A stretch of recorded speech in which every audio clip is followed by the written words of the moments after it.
Hoy vamos a cerrar, hermanos, una serie de 4 semanas donde hemos estado hablando mucho de ¿qué? De la oración. Hemos visto la oración persistente el 22 de octubre. Hablamos de Lucas 18, la viuda y el juez injusto.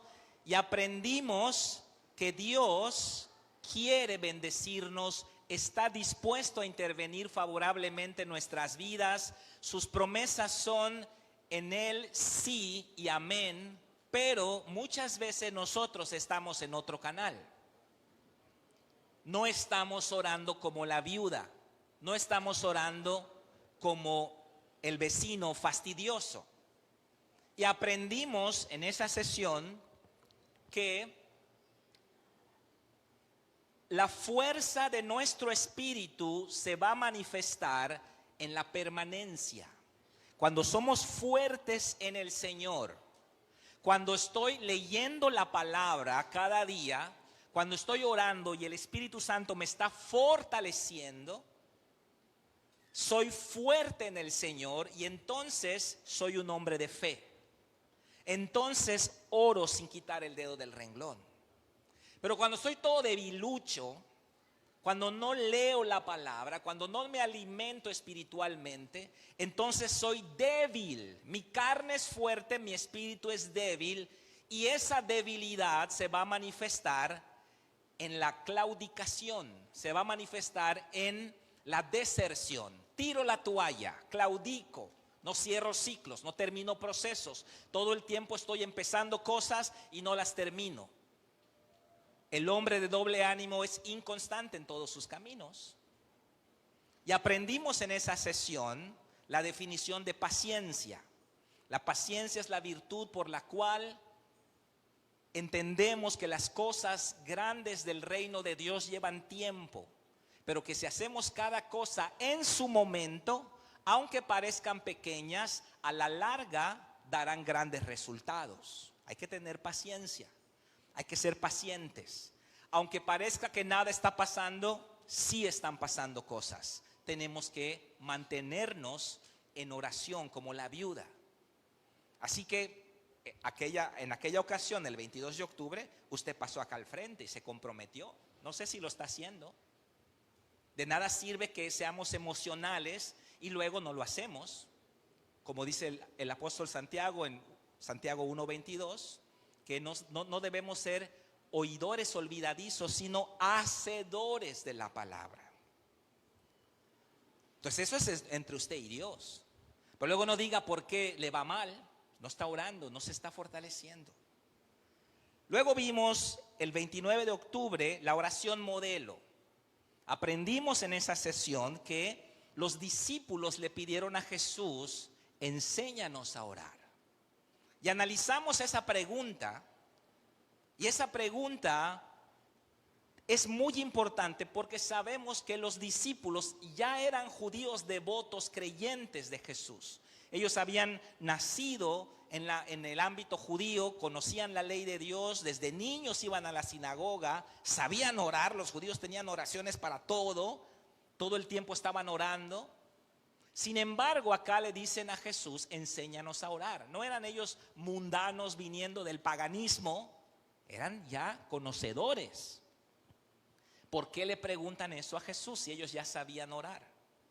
La respuesta es porque ellos querían tener eficacia como la tenía Jesús. Ellos sabían orar religiosamente, como a veces nosotros oramos.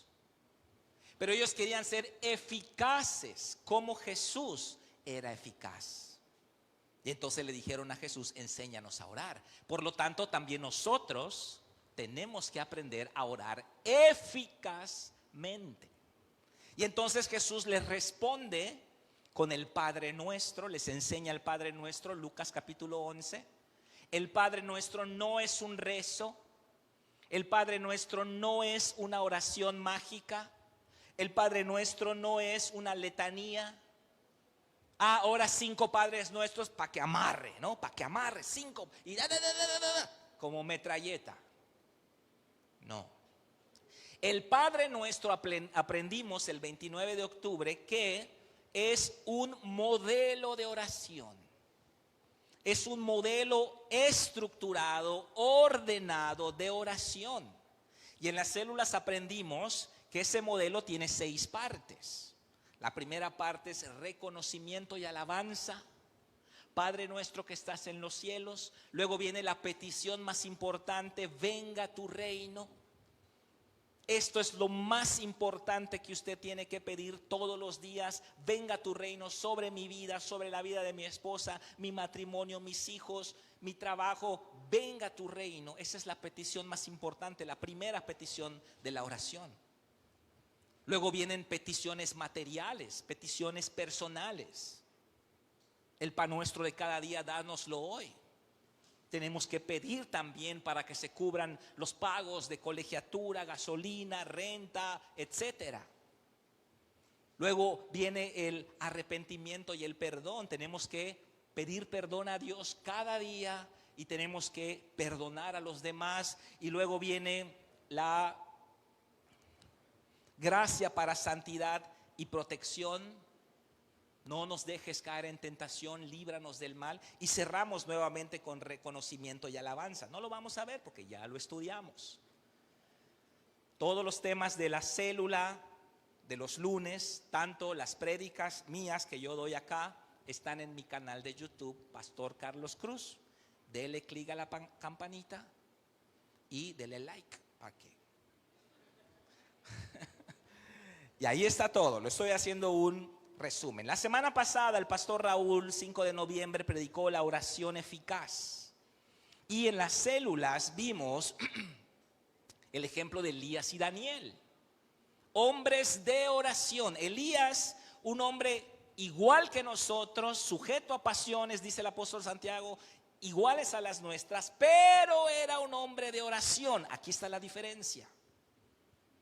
Era temperamental también, a lo mejor era flojillo, se levantaba tarde, a lo mejor un poquito temperamento, un poquito difícil, pero era un hombre de oración. Y entonces Elías oró que se cierre el cielo por 3 años y no llovió. Y luego oró nuevamente para que el cielo se abra y llovió. Y vimos también el ejemplo de Daniel, Daniel 6:10, que dice que él, ¿cuántas veces oraba Daniel? 3 veces al día. Daniel abría la ventana de su habitación que miraba hacia Jerusalén y se ponía de rodillas y oraba 3 veces al día. Usted quiere la intervención de Dios, pero no ora ni una vez a la semana. Porque es necesaria la oración para que Dios intervenga. Si no oramos, las cosas van a seguir su curso natural, el cual siempre es a empeorar. El curso natural de las cosas siempre empeora. Una deuda siempre empeora con el tiempo. Una enfermedad siempre empeora con el tiempo. Un problema familiar siempre empeora con el tiempo. Si usted no va a arreglar su patio, ¿qué pasa? ¿El pasto queda más lindo si no lo va a arreglar? No. Usted no arregla su patio en un mes y cuando salga van a ver allá hasta tigres, leones y una jungla va a haber allá. Todo va a tender a empeorar, todo, a menos que oremos. La oración es la invitación. Usted está invitando a Dios a intervenir en su esfera de existencia. Por eso el Padre Nuestro dice: Padre nuestro que estás en los cielos. Porque usted está orando a alguien que está afuera de su esfera de existencia. Usted está orando a alguien que está por encima de las leyes naturales. Usted está orando a alguien que está por encima de las leyes sociales, económicas, políticas. Dios no está sujeto a las limitaciones que nosotros estamos sujetos. Por eso la oración es la invitación de Dios de pedir una intervención divina en nuestra vida. Qué importante es la oración. Y qué trágico es tener a Dios a nuestra disposición, tener a Dios listo para bendecirnos y no aprovechar este recurso por el cual Jesús, el mismo Hijo de Dios, vivió y fue, gracias a este recurso, respaldado por Dios. Por eso los discípulos dijeron: enséñanos a orar. Porque vemos en tu vida, Jesús, respaldo. Vemos en tu vida, Jesús, que Dios te abre puertas, que Dios está contigo. ¿Cuál era el secreto de Jesús? Su vida de oración. Su vida de oración. Aprendimos esta semana en las células lo que dijo Lutero, ¿no? Tengo tanto que hacer, tengo tantas cosas que hacer, que hoy voy a pasar el doble de tiempo en oración.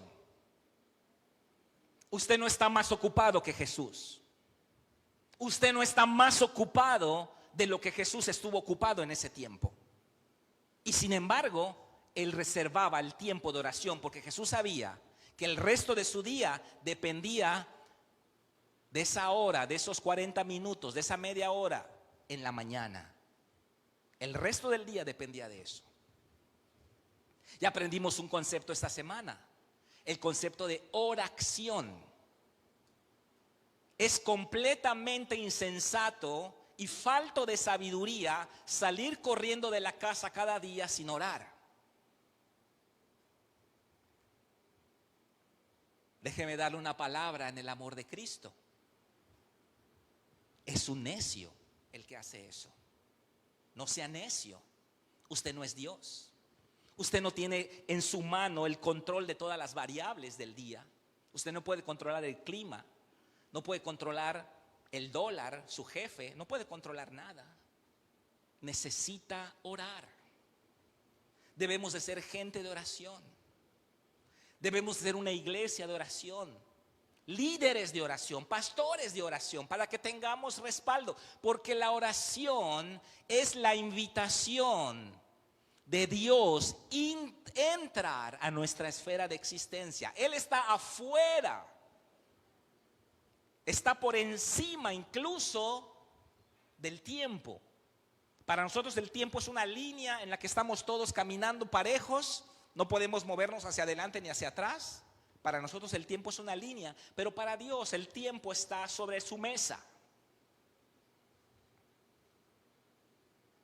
Incluso usted puede orar hoy y Dios modificar cosas en el ayer.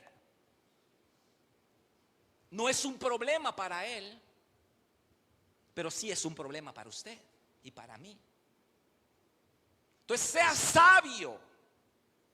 sabio y utilice este recurso, utilice esta herramienta que Dios nos dio para beneficio nuestro. La oración, la petición, la invitación de la intervención divina en nuestra vida. Así que es insensato salir corriendo de la casa para resolver nuestra vida sin orar. Es insensato, es necio. Pero también es insensato solamente orar y no hacer nada. Eso también está mal. Por eso decía Lutero. Lutero decía: hoy tengo tantas cosas que hacer que pasaré el doble de tiempo en oración. Y luego se levantaba y se ponía a trabajar sin descanso. Oración. Oro y actúo. No solamente oro, no solamente actúo. Hago ambas cosas. Oramos en la mañana, nos sentamos con nuestra Biblia, nuestra libreta devocional, hacemos algunos apuntes. El Señor va a traer revelación, dirección. Y después de esa hora, media hora, no sé cuánto tiempo disponga usted, salga a trabajar, salga a proyectar, salga a darle duro a la vida. Eso es la oración. Así que hoy, ya cerrando este preámbulo de todo lo que hemos visto en las 3 últimas semanas, vamos a cerrar esta serie con esta palabra titulada La oración de fe. La oración de fe. ¿Cuál es el título de hoy? La oración de fe. Y vamos a Santiago 5, versos 13 al 18. Vamos a leer Santiago 5, versos 13 al 18.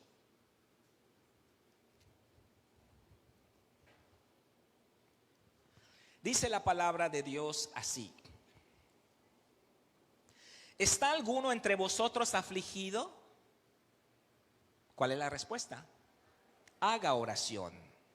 ¿Está alguno alegre? Cante alabanzas. ¿Está alguno enfermo entre vosotros? Llame a los ancianos de la iglesia y oren por él, ungiéndole con aceite en el nombre del Señor. Y la oración de fe salvará al enfermo, y el Señor lo levantará, y si hubiere cometido pecados le serán perdonados. Confesaos vuestras ofensas unos a otros y orad unos por otros, para que seáis sanados. La oración eficaz del justo puede mucho. Elías era un hombre sujeto a pasiones semejantes a las nuestras y oró fervientemente para que no lloviese, y no llovió sobre la tierra por 3 años y 6 meses. Y otra vez oró, y el cielo dio lluvia y la tierra produjo su fruto. Vamos a cerrar nuestros ojos. Padre, gracias te damos por este tiempo en que podemos sentarnos, Padre. Cuán importante es sentarnos, hacer una pausa en nuestra vida, Padre. Venir a tu casa y sentarnos. Como María, hermana de Lázaro, se sentó aquella tarde a recibir aquello que nunca nadie le pudo quitar: su experiencia personal contigo y la revelación de tu palabra. Podríamos subirnos a la rueda del hámster y trabajar de sol a sol. Qué necedad, Padre, qué necedad. Pero sentándonos a tus pies, poniéndole pausa a nuestra vida, nos direccionas, nos afianzas, nos revelas tu voluntad. Y eso es lo que estamos haciendo hoy acá, Padre, sentándonos a tus pies. Hemos dedicado este día para nuestra esposa, nuestros hijos, venir acá a tu casa y recibir de ti, Padre, ser alimentados. Te bendecimos y te pedimos que hoy hables a nuestro corazón, Padre. En el nombre de Jesús te lo pedimos. Amén y amén. 7 veces menciona el apóstol Santiago la oración en este pasaje. 7 veces menciona el apóstol Santiago la oración en este pasaje. ¿Qué significa eso? Que tenemos que orar. Tenemos que orar 7 veces. La oración es la solicitud de la intervención divina en nuestra vida. Estamos pidiendo a nuestro Padre que penetre y haga su voluntad. El Padre nuestro dice: venga tu reino, hágase tu voluntad en la tierra como en el cielo. ¿Cómo es la voluntad de Dios, hermanos? Según Romanos 12:2, ¿cómo es la voluntad de Dios? Buena, agradable y perfecta. Hágase tu voluntad en mi vida, Padre. Hágase tu voluntad en la vida de mis hijos, Padre. Hágase tu voluntad en la casa hogar, en la iglesia, Padre. Dios es quien sabe mejor lo que necesitamos. La voluntad de Dios es buena, agradable y perfecta. Si no oramos, las cosas van a continuar su curso natural, el cual tiende a empeorar. Pero si oramos, Dios puede intervenir en el curso natural de las cosas.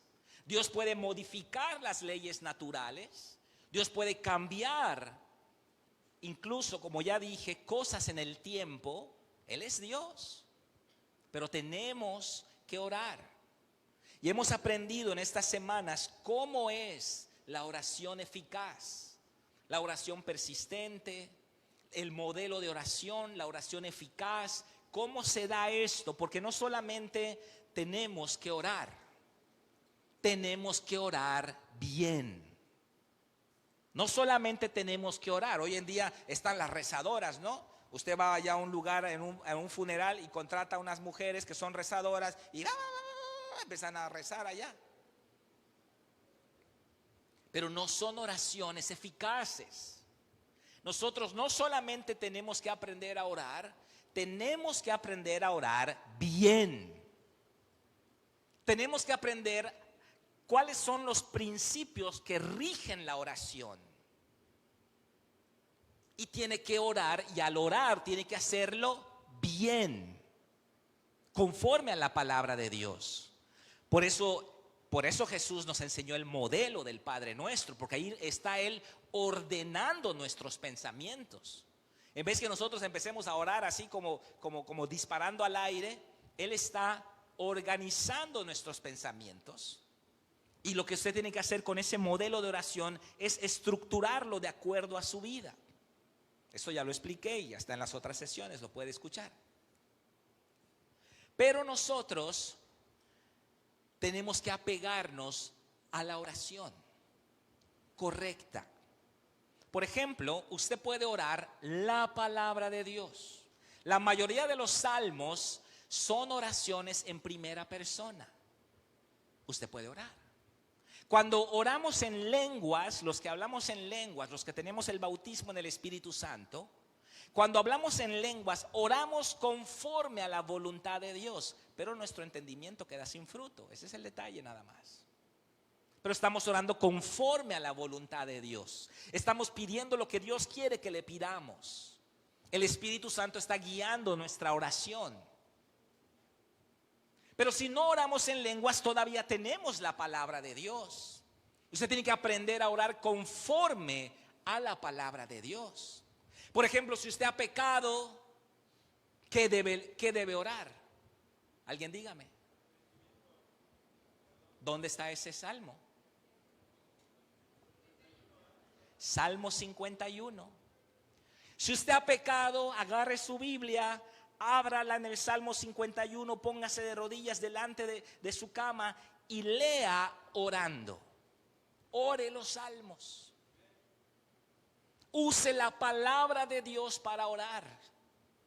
Es una oración muy eficaz, porque está orando conforme a la voluntad de Dios. Entonces la oración de fe no es lo que a usted se le ocurra, es orar conforme al Espíritu Santo. Pero si vamos a hablar de la oración de fe, tenemos que preguntar en primer lugar, ¿qué es la fe? ¿Qué es la fe? Bueno, si somos bíblicos vamos a contestar, ¿no? Hebreos 11:1 es pues la fe, la certeza de lo que se espera, la convicción de lo que no se ve, sí.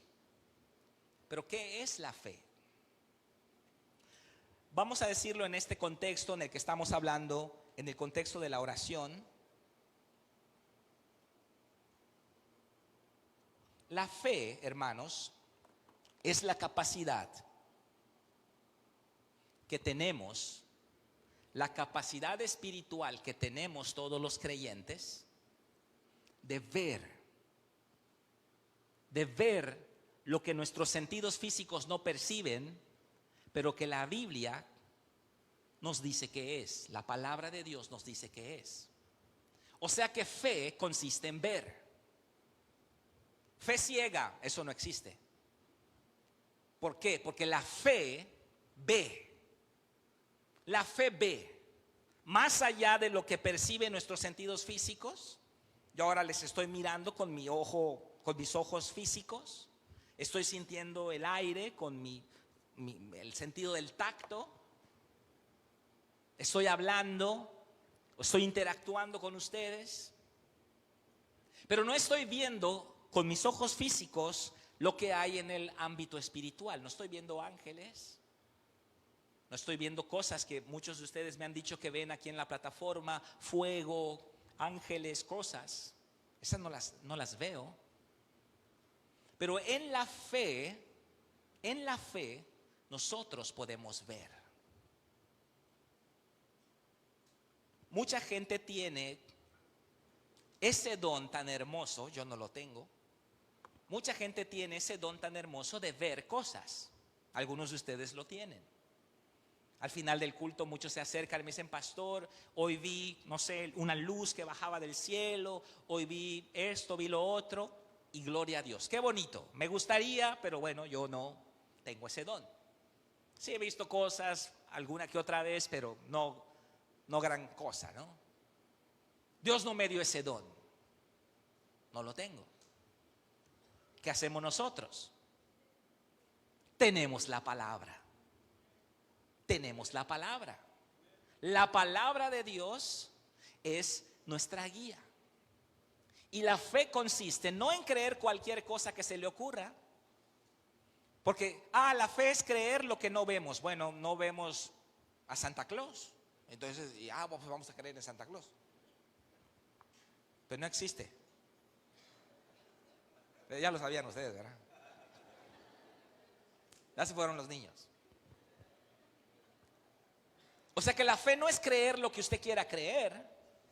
La fe es creer lo que Dios dice que es, aunque no lo podamos ver, aunque no lo podamos percibir. Eso es la fe. La fe cree. La fe cree lo que no ve, pero que Dios dice que es. Eso es la fe. O sea que la fe verdadera está basada en la palabra de Dios. Porque aún las personas que ven cosas en lo espiritual, a veces pudieran ver cosas del enemigo y no por eso son de Dios. Tenemos que basar nuestra fe en la palabra de Dios. Por lo tanto, la oración de fe, si estamos hablando de fe y la fe consiste en ver, la oración de fe es aquella oración que se hace viendo las promesas de Dios, confiando en las promesas de Dios. Esa es la oración de fe. Confiando en la palabra de Dios. No confiando en nuestros sentidos físicos. No confiando en los dictámenes médicos o en las estadísticas, sino en lo que Dios dice en su palabra.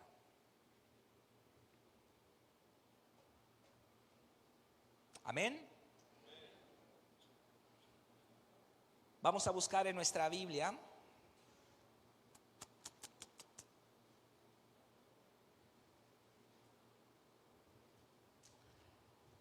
Lucas 11:5.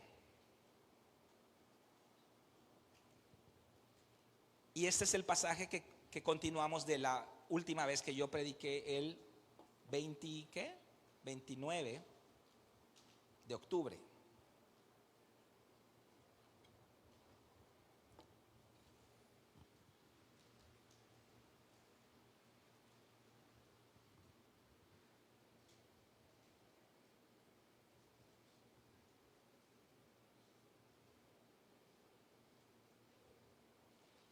Dice la palabra de Dios así.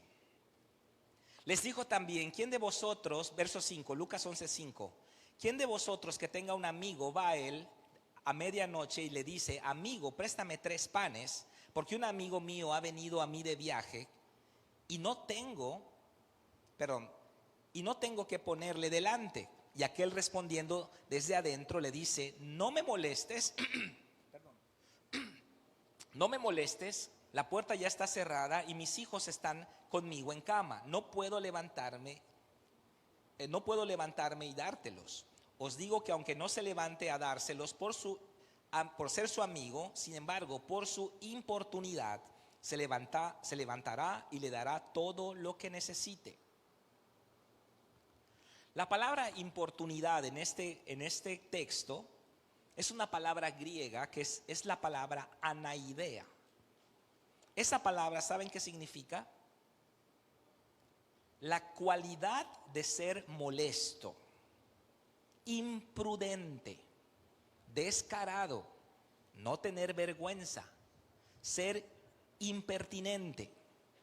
Eso significa esa palabra. Eso significa esa palabra.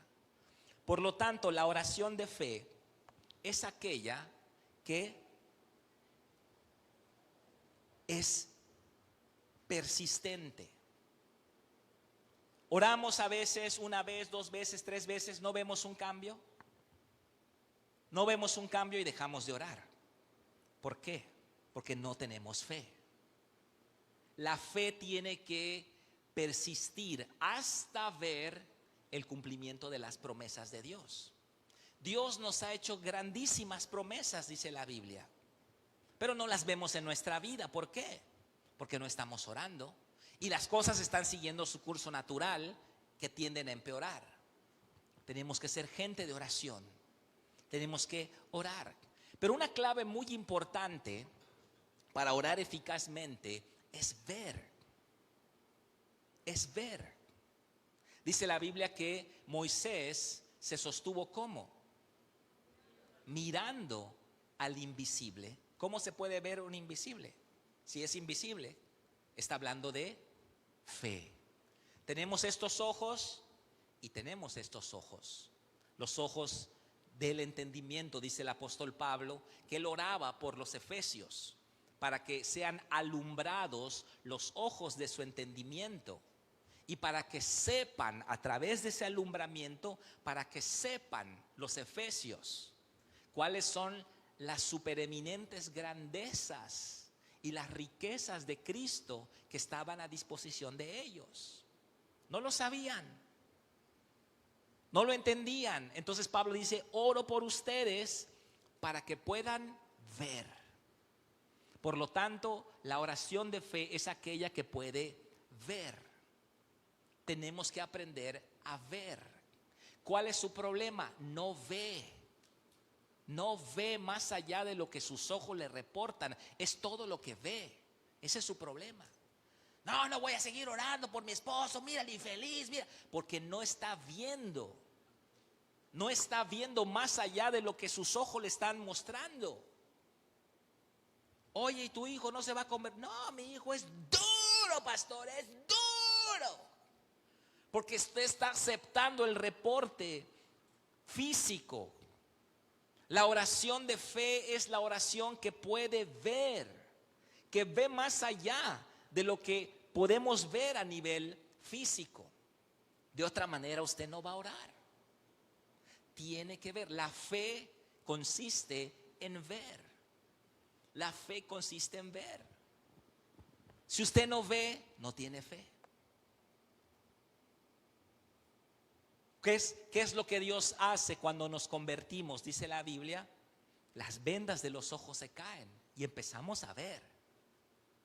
Empezamos a entender. Tiene que ejercitar su fe. Tiene que aprender a usar su fe. Tiene que ser específico, tiene que saber qué está pidiendo. ¿Qué le pidió acá el vecino fastidioso a su vecino? ¿Qué le pidió? 3 panes, fue específico. No dijo: ahí dame lo que tengas en la alacena, lo que te sobra. No, fue específico: dame 3 panes. Uno tiene que ser específico cuando está orando. Pero para que usted sea específico, tiene que saber qué necesita. Si no sabe eso, ya empezamos mal.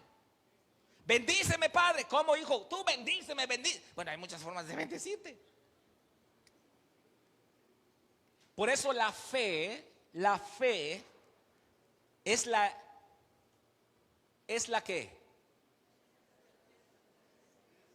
la certeza de ahí está la respuesta. La certeza de lo que se espera. Usted debe tener una idea clara de lo que se espera. Usted debe saber qué está pidiendo y lo tiene que pedir. ¿Se acuerdan de la historia de Bartimeo el ciego? Una historia tremenda que ya hemos compartido en otra ocasión y me encanta predicar ese tema, pero bueno, solo vamos a ver un punto de esa historia. Que al final le dice Jesús al ciego que lo traigan. Y dice la Biblia que el ciego arroja su capa para ir a Jesús.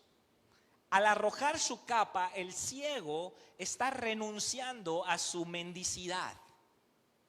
Él está diciendo, yo aquí no regreso. Y él está renunciando a ser un mendigo de la vida, a sentarse junto al camino, a mirar que todos pasen y que todos hagan sus vidas, y él siempre queda rezagado. Pero cuando el ciego arroja su capa, hermanos, él todavía está ciego. Él no está viendo todavía. Él ya arrojó su capa y no está viendo. Porque tiene ¿qué? Fe en el Señor. Y empieza a caminar el ciego, a lo mejor está chocando con todo mundo y está yendo a Jesús, y él todavía no ve, todavía es ciego, pero ya se movió en fe.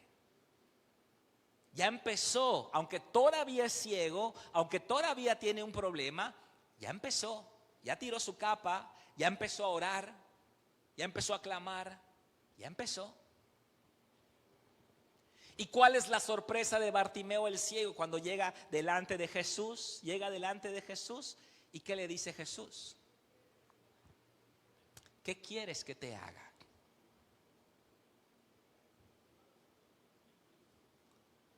Y uno diría, qué cruel es Jesús.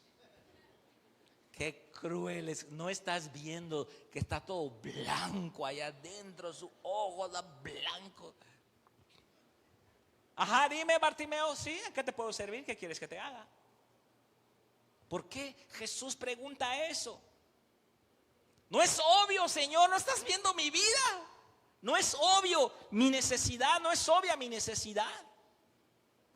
Pero lo tiene que decir, tiene que tener la idea clara y tiene que decirlo.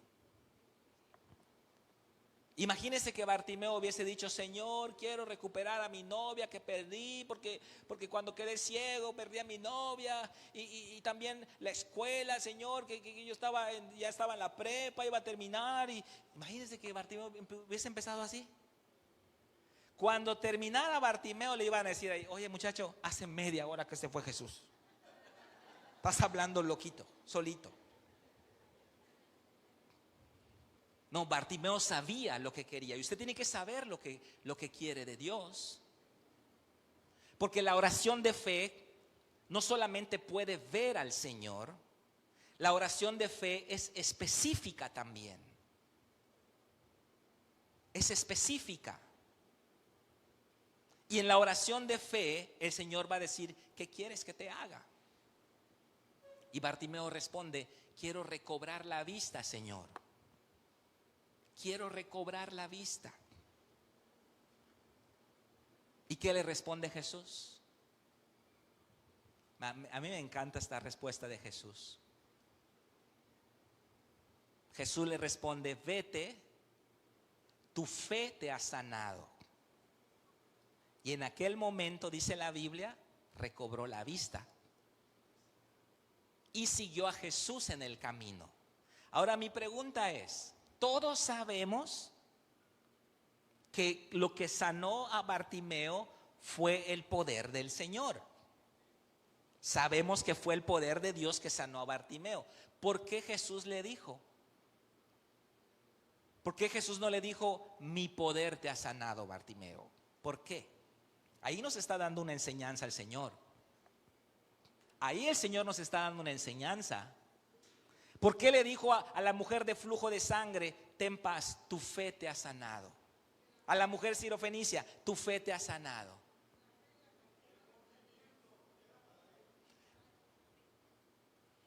En otras palabras, el poder de Dios, la provisión de Dios, ahí está, hermano. Ahí está. Para todo aquel que lo tome. Para todo aquel que tenga fe. Y el que tiene fe lo agarra. El que tiene fe se beneficia de eso. Y entonces Jesús le dice, tu fe hizo que puedas tener eso. Por lo tanto, tenemos que desarrollar ¿qué? Fe. Tenemos que desarrollar nuestra fe, nuestra capacidad de confiar en nuestro Padre, de confiar en las promesas, de creer. Por eso la fe es la certeza de lo que se espera. Pero no espera nada. No tiene nada en mente. Y entonces no hay fe. Porque la fe tiene que ver. Hasta donde puedas ver, hasta allá te voy a bendecir. El límite lo pones tú, ¿no? Yo soy ilimitado, dice Dios. Todo lugar que pise la planta de tu pie será tuyo. Es tu pie el que decide el nivel, no soy yo. Es tu pie. Todo lugar que pise la planta de tu pie será tuyo. ¿Quién decide la cantidad? Uno. Tu pie lo decide. Tú. 1 centímetro, te doy 1 centímetro. 10 centímetros, 10 centímetros. Tú decides. ¿El poder de Dios tiene límites, hermanos? Entonces uno es el que decide. Uno es el que decide. Hasta donde podamos ver, hasta allá te voy a bendecir. Por lo tanto, si hasta donde yo pueda ver, hasta allá Dios me va a bendecir, entonces voy a aprender a ver, voy a desarrollar esa cualidad espiritual de ver. Los hombres y las mujeres de fe ven lo que los demás no ven. Dice una historia que estaban allá los escultores del Renacimiento, Miguel Ángel y otros allá, ¿no? Y un escultor estaba haciendo ahí, estaba picando el mármol, pim, pim, pim.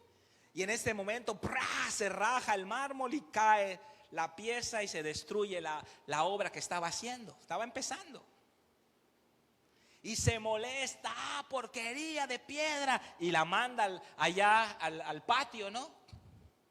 Y según esta historia, el escultor Miguel Ángel se para allá y empieza a ver ese pedazo de piedra, ¿no? Y dice, qué hermoso, dice. Y su amigo dice, ¿qué estás viendo? Ese pedazo de piedra infame, mira qué feo quedó. ¿Qué estás viendo? Y Miguel Ángel dijo, veo un ángel. Nada más que tengo que quitarle la piedra que sobra, pero ahí está. ¿Por qué? Porque puede ver. La fe ve lo que los demás no ven. La fe contempla las promesas de Dios. La fe acaricia. La fe puede mirar a lo lejos y confiar. Y allá es cuando Dios responde. Recuerdo hace muchos años, yo estaba orando por una casa. Y yo, bueno, el hombre de fe, ¿no? Entonces yo iba, me estacionaba en una casa que me gustaba y decía, esta casa, Padre, así, así, así. Entonces mi suegra, que en ese momento pues todavía vivía y me dice así, Carlos, ahí está el pie de casa allá en Juan Pablo. Agárrenlo tú, Yavi. Tenía un pie de casa, sala, comedor, cocina, baño, sin habitaciones. Y yo dentro de mí, gracias, suegra. ¿Qué sabe de fe? Yo estoy a lo grande, yo voy a lo grande. Y luego, Carlos, ahí está la casa de Juan Pablo. Nadie la está viviendo, vaya. Sí. Fe. Y un día me dice mi esposa, ¿sabes qué? Ya rentamos un montón de casas, pero yo quiero, aunque sea un cuartito. Bueno, ahorita no quiero un cuartito, ¿verdad? Pero en ese tiempo quería un cuartito. Aunque sea un cuartito, pero que sea de nosotros. Y entonces pues accedimos, ¿no? Como usted dijo en la mañana, tuvimos que humillarnos. Bueno, está bien, vamos a Juan Pablo, vamos a la casita de todo Juan Pablo. Esa calle, la 35, es la más fea de todas, la más fea. Ahí estamos nosotros. Espero que nadie viva en esa calle. Sí, la verdad es la más feita. Y un día estamos allá y no tenemos dinero, no tenemos nada. Y me voy al patio, hermanos. Me voy al patio, la hierba, las piedras. Y empecé bueno, las incomodidades que pasamos, ¿no? Sala, comedor, vivíamos, obviamente, mi esposa, mi hijo Samuel, mi sobrina Paola, Juliana vivía con nosotros, 5 ahí estábamos metidos, ¿no? Entonces era incómodo. Entonces me acuerdo que salí al patio una noche y empecé a tener fe, empecé a ver. Y dije así, aquí va a estar el cuarto, y puse una raya y empecé a decir en dónde iba a ir cada cosa. Ahora entiendo que así funciona la fe. Lo pude ver. Al día siguiente tenía tanta fe, no tenía un centavo, porque usted debe saber que el dinero espiritual es la fe. No sé si sabía, pero en el reino de Dios el dinero es la fe. Yo no tenía un centavo, pero sí tenía fe. Entonces llamé a un amigo contratista y nos sentamos, hicimos un dibujo en un papel, en una servilleta, así. Está bien, así lo quiero, le dije. ¿Cuándo puedes empezar? Tal día. Un centavo no tenemos. Y yo odio los préstamos de los bancos. Pero esa vez sabía que era mi padre y me llamaron del banco y le dijeron, señor, hay 150,000 pesos para usted. ¿Lo quiere agarrar? Dámelo, le dije. Y con eso empezamos y construimos. Pasó el tiempo y un día me acuerdo que salí a la terraza. Construimos 2 pisos, 3 habitaciones, una terraza atrás, bien bonito. En un lapso de 2 años lo terminamos. Pero me acuerdo que yo estaba afuera y entonces vi mi casa y dije, qué bonita está mi casa, quedó bonita la fachada. Y el Señor me recordó. Cuando yo le pedía mi casa, yo dije, es verdad, así te la pedía. Porque, hermanos, la fe, en la fe primero lo ves adentro y luego lo ves afuera. La verdadera lucha no es afuera. No es cómo vas a conseguir el dinero, los albañiles. No. La verdadera lucha está adentro. Cuando ya lo puedes ver adentro, ya está. Solo es cuestión de tiempo que se vaya manifestando, las puertas se vayan abriendo y un día vas a decir, lo que estaba aquí adentro, ahora lo puedo tocar. Ahora lo puedo ver. Porque la fe consiste en ver. Y la oración de fe consiste en ver las promesas de Dios. ¿Qué es lo que Dios nos ha prometido, hermanos? ¿Acaso Dios es un mentiroso? ¿Acaso Dios es un sensacionalista? Nos pone versículos bien gordotes para que nos alucinemos, pero no es verdad. O sí es verdad y nosotros no estamos reclamando esas promesas. Tenemos que confiar en el Señor. Tenemos que mirar más allá de lo que ven nuestros sentidos físicos. Y es allá cuando viene la fe a nuestro corazón. Tiene que abrir sus ojos. Tiene que ver al invisible. Tiene que palpar, tiene que contemplar, tiene que tener una idea clara. Por eso acá el vecino le dice, dame 3 panes. Estoy siendo específico. Tenemos que esperar. La fe es la certeza de lo que se espera, la convicción de lo que no se ve. Pero ya estamos convencidos, no lo vemos en lo físico. Pero ¿sabe qué ha hecho Dios y no se ha dado cuenta? Y ahorita que yo le diga, usted se va a dar cuenta. ¿Qué ha estado haciendo Dios en su vida y no se ha dado cuenta? ¿Sabe qué ha hecho Dios con usted? Dios ha estado desde hace tiempo incentivando su fe. Usted no se ha dado cuenta, pero ahorita se va a dar cuenta. Dios ha estado incentivando su fe. ¿Por qué? Porque hay que incentivar la fe. Porque no la tiene. Porque no la tiene, no puede ver, no está viendo, no está contemplando, no está palpando, no está mirando de lejos como los hebreos, los que están en el capítulo 11 de Hebreos. No está sosteniéndose mirando al invisible, no está viendo a nivel ministerial, a nivel familiar. Yo tuve esa casa de 2 pisos porque la vi primero, estaba aquí adentro, la pude ver aquí adentro. Y esa noche no pude dormir porque yo estaba diseñando dónde va a estar la escalera, dónde va a estar el cuarto, cómo van a ser las ventanas. Todo lo diseñé adentro primero y luego lo vi afuera. Cuando se concibe adentro, luego se ve afuera. Es como un embarazo.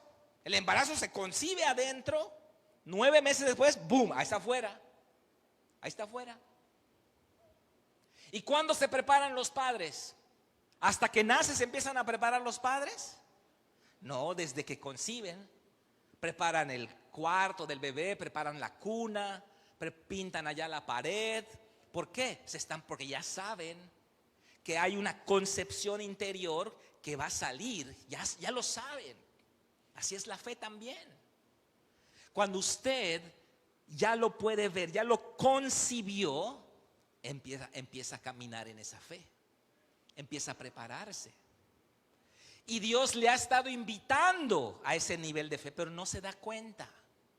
No se ha dado cuenta.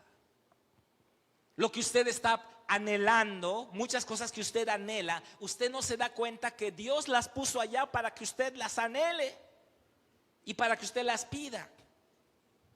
Ay, ¿será que es mucho pedir esto? Yo lo puse allá para que tú me lo pidas. Yo te lo sembré para que sientas la necesidad y entonces me busques y yo te dé lo que de todas maneras yo quería darte desde antes. Él lo puso. Es la buena voluntad de Dios, agradable y perfecta para su vida. Y no solamente hablo de lo espiritual, lo familiar o lo ministerial, lo material también entra, hermano. Un vehículo, una casa, que es una necesidad. Tiene que verlo, tiene que cerrar sus ojos y decir: ah, sí. Tengo muchos testimonios, no hay tiempo, pero así es la fe. ¿Y qué hizo Dios, hermanos, con Abraham para incentivar su fe? Abraham no tenía fe. No puedo creer que voy a tener un hijo, todo está en mi contra. Soy de 100 años, mi esposa es anciana, es estéril, no se puede. Ay, aunque suena bonito, ay, suena muy lindo, pero no entra. Mi realidad me está diciendo que no se puede. Mi entorno me está gritando que esta promesa es imposible, no se puede cumplir. Mi ingreso económico, los problemas familiares, la situación médica, todo está en contra. Así pasó con Abraham. No crea que solo a usted le pasó. El padre de la fe pasó ese conflicto también. Pero ¿qué hace Dios para incentivar a Abraham? Lo lleva afuera y le muestra las estrellas. Le muestra algo físico y le dice: cuenta las estrellas si las puedes contar. ¿Qué está haciendo el Señor en su vida? Le está mostrando algo físico. No se ha dado cuenta. Le está mostrando algo físico para incentivar su fe. Ya lo empezó a ver. ¿Y qué es lo que dice usted? Ay, qué lindo está eso. Pero es Dios tratando de que se despierte algo allá en su corazón. Porque para que usted empiece a orar, tiene que tener la idea clara. ¿Qué quieres que te haga, Bartimeo? Quiero recobrar la vista, Señor. No lo pensó, no dijo: a ver, déjame, tiempo. No, ya se hubiese dado la vuelta a Jesús y se iba.